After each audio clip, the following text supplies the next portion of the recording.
À titre personnel, je voudrais vous dire que je suis très fière de la confiance que m'ont accordée mes collègues puisqu'ils m'ont confié la responsabilité de 3 textes qui ont été adoptés en commission parlementaire.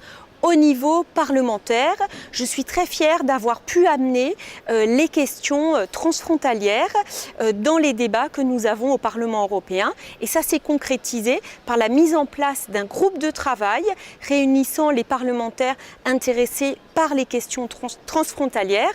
Ça s'est également concrétisé par un avis que j'ai rendu et qui a été voté et qui porte sur la relation entre la Suisse et l'Union européenne.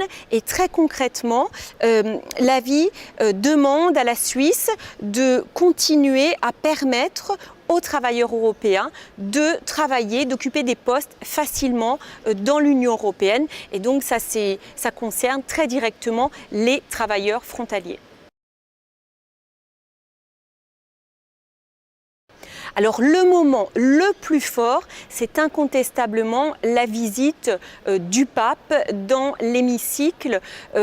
Un homme de paix comme le pape qui vient à Strasbourg, capitale de la démocratie européenne, pour parler de la solidarité et de l'union entre les peuples. C'était évidemment un moment extrêmement fort.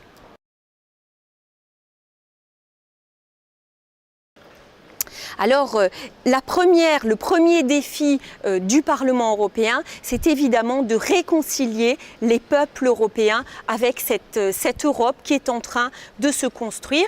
Et ça passe bien évidemment par davantage de prospérité pour ces citoyens européens. Ça passe par la relance de la croissance et par l'emploi.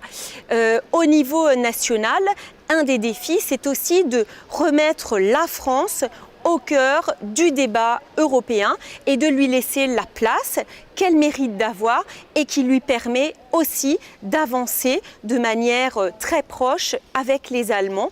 Il faut reconstruire, redonner sa place au couple franco-allemand. Et enfin, au niveau plus local, un des défis, ce sera évidemment de maintenir, de garder le rôle central du siège du Parlement européen à Strasbourg.